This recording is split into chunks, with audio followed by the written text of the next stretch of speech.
नमस्कार दोस्तों, कैसे हो आप सब। अगर आप कैट 2025 की प्रिपरेशन कर रहे हो और अगर आप भारत के सबसे बड़े बिजनेस स्कूल्स आईआईएम्स में एडमिशन लेना चाहते हो साल 2025 में, तो इस वीडियो में मैं आपको कुछ ऐसी टिप्स दूंगा, कुछ ऐसी चीजें बताऊंगा जिसको देखने के बाद आपको इस एग्जाम को निकालने का जो हौसला है वो और बढ़ जाएगा। ये बिल्कुल प्रैक्टिकली ड्रिवन डेटा के साथ मैं सारी चीजें आपको बताऊंगा कि कैसे कैट आपके लिए अब थोड़ा इजी हो गया है। एंड स्पेशली अगर आपको मैथ्स से डर लगता है तो आपके लिए तो ये एग्जाम पिछले कुछ सालों के मुकाबले और ज्यादा इजी रहने वाला है। तो चलिए इस वीडियो को शुरू करते हैं। लेकिन एक बात जरूर याद रखिएगा कि अगर आपको किसी भी टॉप बिजनेस स्कूल्स में एडमिशन लेना है, अगर आपको एमबीए की तैयारी करनी है दुनिया के किसी भी यूनिवर्सिटी से, तो यह चैनल आपके लिए ऑल इन वन चैनल होने वाला है। यहां मैं सारी चीजों का सॉल्यूशन मैं आपको दूंगा, तो आप मृण्मय फाइनेंस चैनल को जरूर सब्सक्राइब करके रखिए। तो चलिए वीडियो को शुरू करते हैं। तो सबसे पहले आप मेरे आईपैड के स्क्रीन के ऊपर ये डेटा देख पा रहे होंगे कि ये डेटा मैंने जो खोल रखा है यहां पे आखिर है ऐसा क्या। तो सबसे पहली चीज, तीन आपको मैं चार्ट यहां पे दिखाऊंगा। बहुत रिसर्च करने के बाद ये डेटा मैं निकाल पाया हूं, तो तीन चार्ट मैं आपको दिखा रहा हूं, ध्यान से देखिए।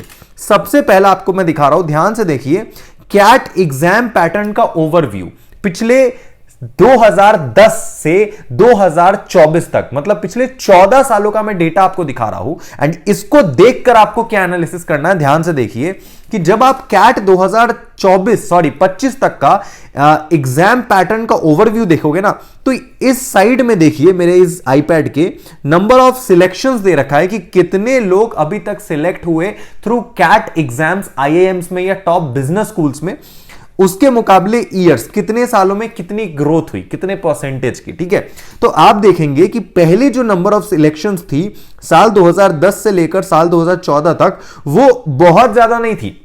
मतलब पहले बहुत ज्यादा नंबर ऑफ सिलेक्शंस नहीं होती थी, लेकिन अभी के टाइम पे जब आप देखोगे आफ्टर 2015 टू 2024 ये सिलेक्शन का आंकड़ा बिल्कुल बढ़ चुका है। और आने वाले टाइम पे और भी ये ग्राफ जो है ये और ऊपर आपको दिखेगा, मतलब नंबर ऑफ सिलेक्शंस आने वाले टाइम पे और ज्यादा बढ़ेंगे। तो इससे आपको क्या पता चलता है, इससे आपको ये पता चलता है, यहां पे देखिए, the document summarises the key changes. ये जो पूरा डॉक्यूमेंट मैंने निकाला है कि कैसे इस एग्जाम में क्वांट्स की वेटेज को चेंज की गई है, trends of engineering, non engineering, अभी तक जितने भी लोग आए हैं वो इंजीनियर्स कितने हैं, नॉन इंजीनियर्स कितने हैं, इस डॉक्यूमेंट में सारी चीजें मैंने मेंशन करी है। एंड कैसे धीरे धीरे लोगों का जो सिलेक्शन है थ्रू कैट इन एमबीए वो बढ़ता जा रहा है एंड डेफिनेटली आगे भी बढ़ेगा।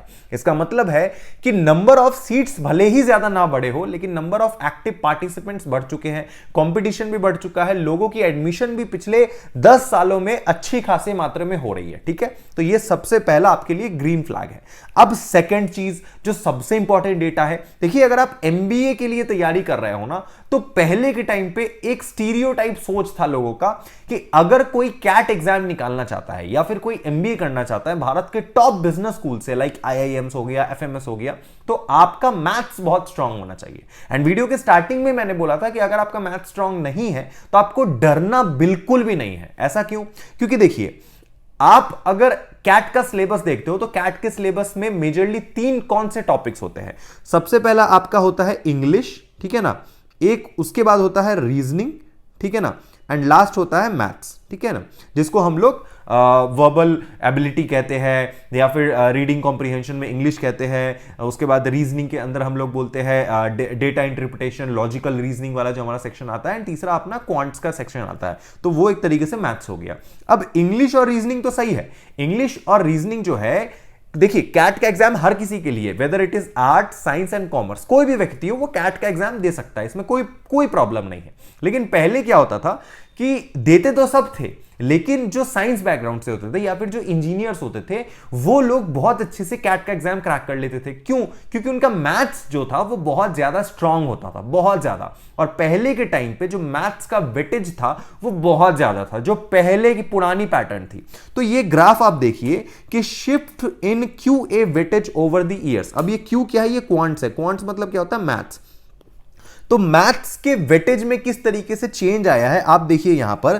पहले के टाइम पे साल 2010 से लेकर साल 2014 तक किस तरीके से मैथ्स का ऑलमोस्ट 50% वेटेज था पूरे इस एग्जाम में, लेकिन कैसे वो टाइम टू टाइम गिर के आज के टाइम पे मैथ्स का जो वेटेज है आफ्टर 2015 टू 2024 मैथ का जो वेटेज है वो लगभग आपका 33% के आसपास है पूरे एग्जाम में। मतलब आप लगा लो पूरे एग्जाम की जब मैं बात कर रहा हूं तो आप लगा लो 33% के आसपास का मैथ्स का वेटेज है। एंड 33% मतलब तीनों सेक्शंस को अब इक्वली वेटेज दिया जा रहा है। ऐसा नहीं है कि अगर आपका मैथ्स स्ट्रांग नहीं है तो आपका एग्जाम नहीं निकलेगा, या फिर अगर आपका मैथ्स बहुत स्ट्रांग है तो आप के पास ज्यादा एडवांटेज है, ऐसा नहीं है। अगर आपका मैथ्स क्यों ना बहुत ज्यादा स्ट्रांग भी क्यों ना हो, तब भी आप इस एग्जाम के 33% को ही कवर करोगे, बाकी का 33% आपको इंग्लिश और रीजनिंग को निकाल के लाना पड़ेगा। यह सबसे इंपॉर्टेंट डेटा है और यही डेटा मैं आपको दिखाना चाहता हूं कि अगर आप साइंस बैकग्राउंड से नहीं आते हो, अगर आप आर्ट से हो या फिर कॉमर्स से हो, एंड अगर आपके पास मैथ्स नहीं है, बाई चांस अगर आप कोई भी ऐसे स्टूडेंट हो मैथ्स इसके पास नहीं है, तो डरने की बात नहीं है, आप इस एग्जाम को डेफिनेटली निकाल सकते हो। अगर आप मुझसे पूछोगे कि सर आपने क्या उखाड़ लिया, आप ऐसा कैसे बोल सकते हो ये वो, तो मैं आपको बताऊं कि मैं पिछले काफी सालों से लोगों को फाइनेंशियल मार्केट के लिए ट्रेन करता हूं। मैं स्टॉक मार्केट, इन्वेस्टिंग, फाइनेंस से रिलेटेड काफी बच्चों को गाइड करता हूं। सो आई नो कि कैसे ये चीजें काम करती है, कैसे किसी स्टूडेंट की मेंटालिटी काम करती है। ठीक है, तो मैं इस फील्ड में काफी लंबे समय से हूं और ये जो कॉलेज काउंसलिंग है, बच्चों को ट्रेन करना, गाइड करना, एमबीए कॉलेजेस में भेजना, यूजी में जितने भी बड़े बड़े कॉलेजेस होते हैं अंडर ग्रेजुएट में, उनमें एडमिशन करवाना, बच्चों की काउंसलिंग करना, ये मेरा मेन पेशा है। इससे मेरी रोजी रोटी चलती है। तो मैंने अपनी जिंदगी में इतने स्टूडेंट्स देखे हैं, इतने सारे स्टूडेंट्स की माइंडसेट देखी है, मुझे पता है कि कैसे वो सोचता है, कैसे कोई टॉपर सोचता है, कैसे कोई मैथ्स वाला बंदा क्या सोचता है, राइट। तो उस हिसाब से मैं बता रहा हूं कि you don't need to worry. अगर आपका मैथ्स नहीं है तो भी आप इस एग्जाम को क्रैक कर सकते हो, ठीक है।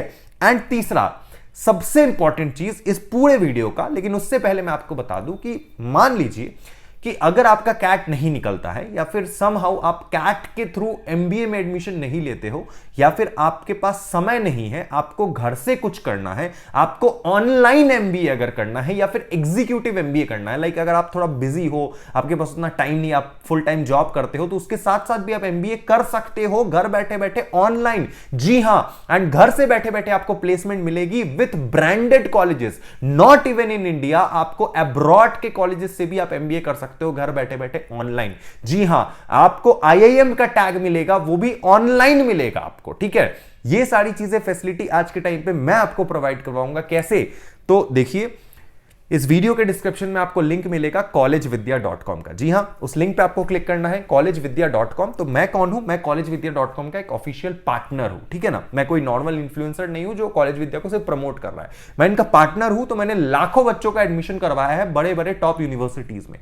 तो आपको इस वेबसाइट पे आना है एंड यहां पर आके आपको अपना प्रोफाइल बनाना है, नाम, user name, phone number, email ID डाल के, ठीक है। उसके बाद आपको यहां पे पीजी कोर्स का ऑप्शन दिखेगा इस कॉलेज विद्या के वेबसाइट पे। इस पीजी कोर्स में आप देखिए यहां पर online MBA and executive MBA for working professional, दो कॉलम आपको दिखेंगे। तो अगर आप एक वर्किंग प्रोफेशनल हो तो आप एग्जीक्यूटिव एमबीए कर सकते हो घर बैठे बैठे ऑनलाइन। जी हां, और इस डिग्री में कहीं भी मेंशन नहीं होगा कि आपने ऑनलाइन एमबीए किया है, नहीं, वो एग्जीक्यूटिव एमबीए के कैटेगरी में आएगा, ठीक है। तो वो भी आप कर सकते हो। एंड ऑनलाइन एमबीए अगर आप करना चाहते हो, लाइक कि फुल, अगर आप फ्रेशर हो, बिल्कुल अभी अभी आपने यूजी पास आउट किया है, आप कहीं पे जॉब कर रहे हो, या फिर आप ऑनलाइन घर बैठे बैठे करना चाहते हो, तो आप ऑनलाइन एमबीए पे क्लिक कर सकते हो इस तरीके से। इस पे जैसे ही आप क्लिक करोगे, सेम एज एग्जीक्यूटिव एमबीए, आप उस पे भी क्लिक कर सकते हो। तो आप जैसे इस पे क्लिक करोगे, आपके डेटा के अकॉर्डिंग कॉलेज विद्या का एआई आपको सजेस्ट करेगा कि आपके लिए बेस्ट यूनिवर्सिटी कौन सी है। देखिए यहां पे सारी यूनिवर्सिटी है, गोल्डन गेट है, जैन यूनिवर्सिटी है, मणिपाल है, इवन लिवरपूल यूनिवर्सिटी है। उसके बाद और भी यूनिवर्सिटीज आपको यहां पे देखने को मिलेंगे आपके अकॉर्डिंग, लाइक आपकी प्रेफरेंस के अकॉर्डिंग, आपका जो डेटा आपने फिल किया होगा कॉलेज विद्या पे उसके अकॉर्डिंग।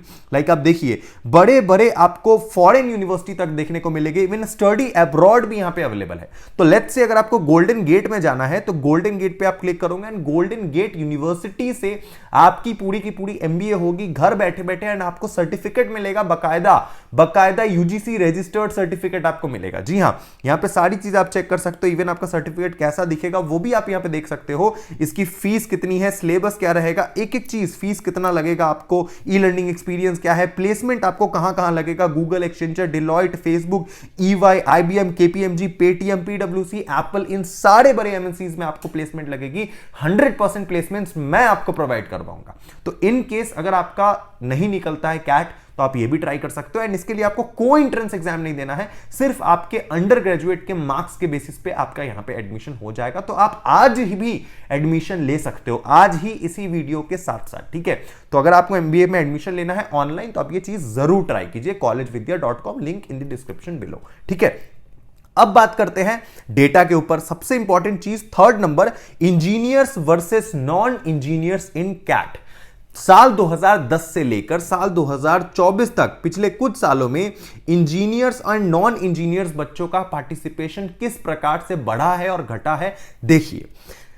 पहले के टाइम पे क्या होता था, ये जो ब्लू लाइन आप देख रहे हो ना, ये जो ऊपर वाली ग्राफ है, ये लाइन है इंजीनियर्स वालों की। मान लीजिए कोई इंजीनियर है तो उनके लिए लाइन बन रखा है ये ब्लू लाइन, एंड जो नीचे वाला येलो लाइन देख रहे हो ये नॉन इंजीनियर वाला बच्चा है, ठीक है। तो पहले के टाइम पे आप देखिए इंजीनियर एंड नॉन इंजीनियर का ग्राफ देखिए, मतलब साल 2010 में कितना बड़ा फासला था इंजीनियर्स एंड नॉन इंजीनियर्स के बीच में। मतलब जो ब्लू लाइन है वो कितना ऊपर है। पहले के टाइम पे कितने ज्यादा इंजीनियर वाले जो बच्चे होते थे, जो जिनके पास मैथ्स होता था, जो साइंस लेके रखते थे, उनका सिलेक्शन आईआईएम्स में बहुत ज्यादा होता था।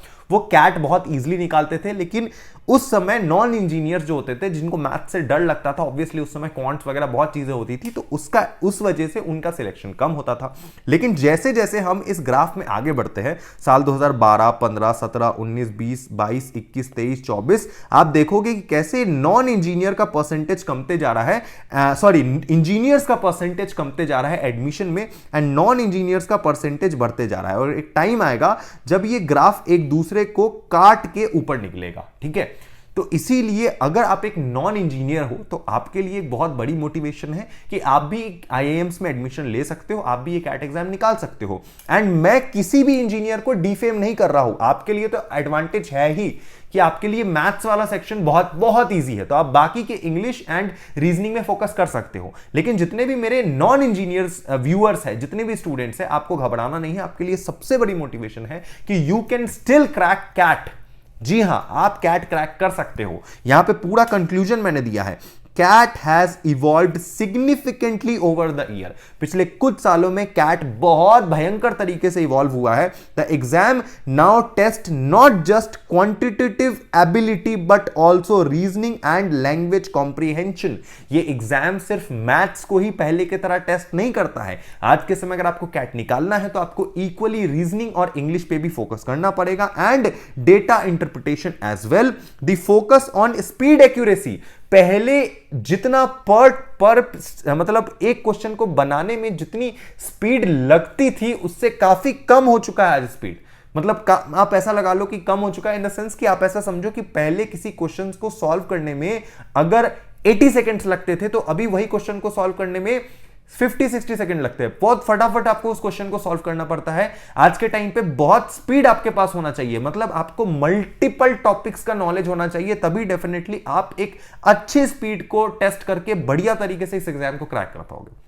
सिंपल सा मतलब है, आपको ज्यादा से ज्यादा मॉक टेस्ट देना पड़ेगा, ज्यादा से ज्यादा सैंपल पेपर सॉल्व करना पड़ेगा, तभी आप अपने आप के ऊपर कमांड बना पाओगे, तभी आप कैट में अच्छा स्कोर कर पाओगे। तो आपके पास स्पीड होना चाहिए। And time management has increased especially with the growing participation of non-engineering candidates. The shift of quantitative aptitude या quantitative ability weightage and exam structure aims to make the test more inclusive, catering to student from diverse academic background. जी हां, non engineering students के active participation की वजह से अब cat का exam एक डाइवर्स कैटेगरी को टारगेट करता है। अब आईआईएम चाहता है कि उनके पास जो एडमिशंस हो उसमें हर तरीके के बच्चे आए, चाहे वो कोई साइंस का हो, कॉमर्स का हो, आर्ट्स का हो, किसी को कोई फ्रेशर हो, कोई स्टार्टअप का ओनर हो, किसी के पास बहुत एक्सपीरियंस हो, हर तरीके की चीजें उसे आनी चाहिए। ये आईआईएम्स का फोकस रहता है।